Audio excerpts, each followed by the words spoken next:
নদী, খাল, বিল, হাওর, বাওর, পাহাড়, সমুদ্র, বৈচিত্র্যময় প্রকৃতি নিয়ে আমাদের বাংলাদেশ গড়ে উঠেছে। এই হাওর, বিল, খাল, নদী নালাতে একসময় প্রাকৃতিকভাবে প্রচুর হাঁস পালন করা হতো। বর্তমানে জনসংখ্যা বৃদ্ধির পাশাপাশি এইসব প্রাকৃতিক জলাশয় কমে এসেছে, যার কারণে আমরা প্রাকৃতিকভাবে উন্মুক্ত পরিবেশে হাঁস পালন করতে পারছি না। এর এই বাস্তবতায় আজকে আমরা আপনাদের দেখাবো কিভাবে আবদ্ধ অবস্থায় অল্প পরিমাণ জায়গায় আপনারা কিভাবে হাঁস লালন পালন করতে পারেন। আর আমি আছি আপনাদের সাথে ডাক্তার মনিরুল ইসলাম। হাঁস লালন পালন করার জন্য তিনটি উপায় আছে। এক নাম্বার হলো আবদ্ধ অবস্থায়, দ্বিতীয় অর্ধ অবস্থ, তৃতীয় খোলা অবস্থায়। আমরা এখানে আলোচনা করব আজকে অর্ধ অবস্থা বা সেমি ইন্টেন্সিভ পদ্ধতিতে হাঁস পালন পদ্ধতি। চলুন বিস্তারিত জেনে নিই আমরা ভিডিও থেকে।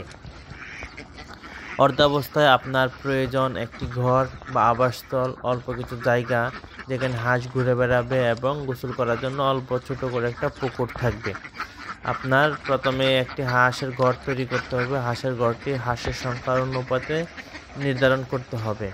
নর্মালি হাঁস ভাইয়েরা হাঁসের জন্য নিচু ঘর তৈরি করে, যা হাঁসের জন্য অনেক গরম হয় এবং আবহাওয়া বিশেষ করে বায়ু চলাচল ঠিকঠাক থাকে না। আপনারা হাঁসের জন্য মিনিমাম 6 থেকে 7 ফুট উঁচু ঘর তৈরি করবেন। এতে হাঁসের স্বাস্থ্য ভালো থাকবে, বায়ু চলাচল করতে পারবে এবং হাঁসের ঘরে অ্যামোনিয়া গ্যাস সহজেই থাকবে না।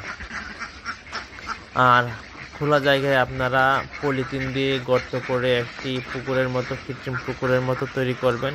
সেইখানে হাঁস বের হয়ে গোসল করবে। কৃত্রিম পুকুরটি আপনারা পলিথিন বা ত্রিপল দিয়ে পানি প্রতিরোধী করে দিবেন, যেন পানির নিচে শোষিত হতে না পারে। সেই ক্ষেত্রে আপনাদের পানি নষ্ট হবে না। আর গরমের সময় পানিটি দিনে 3-4 বার পরিবর্তন করে দিতে হবে। এবার আসে আপনারা ডিম পাড়ার জন্য উপযোগী কীভাবে কম খরচে একটি ঘর তৈরি করতে পারবেন। আপনারা এখানে দেখতে পাচ্ছেন যে একটি বিশাল বড় হাঁসের ঘর তৈরি করা আছে। সেটাতে ত্রিপল এবং পলিথিন এবং জিও শিট দিয়ে তৈরি করা আছে। এবার আসি হাঁস কোথায় ডিম পাড়বে।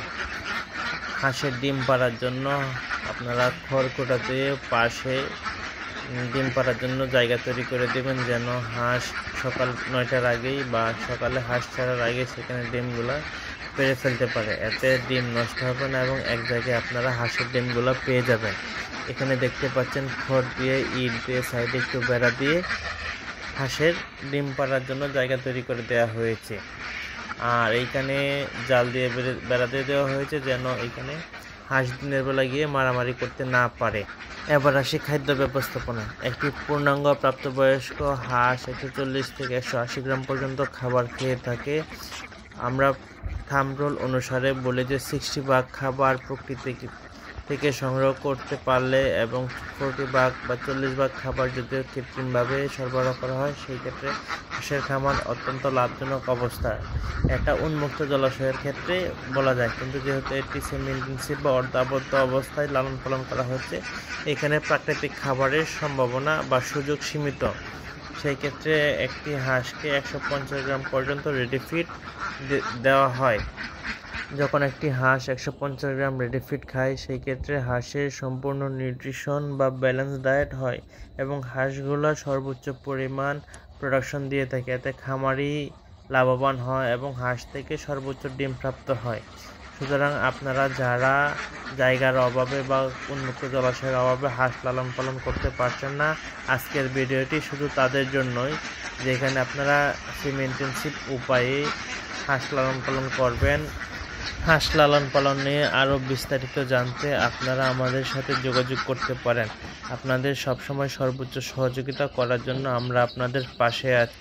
ভিডিওটি থেকে আপনাদের কোনো কিছু জানার বা জিজ্ঞাসা থাকলে কমেন্টে কমেন্ট করতে পারেন এবং আপনাদের বন্ধুদের সাথে বা যারা হাঁস লালন পালন করতে চায় সবার সাথে ভিডিওটি শেয়ার করুন। বর্তমানে হাঁসের ডিমের দারুণ চাহিদা আছে। আপনারা যারা সেমি ইন্টেন্সিভ উপায়ে হাঁস লালন পালন করতে চান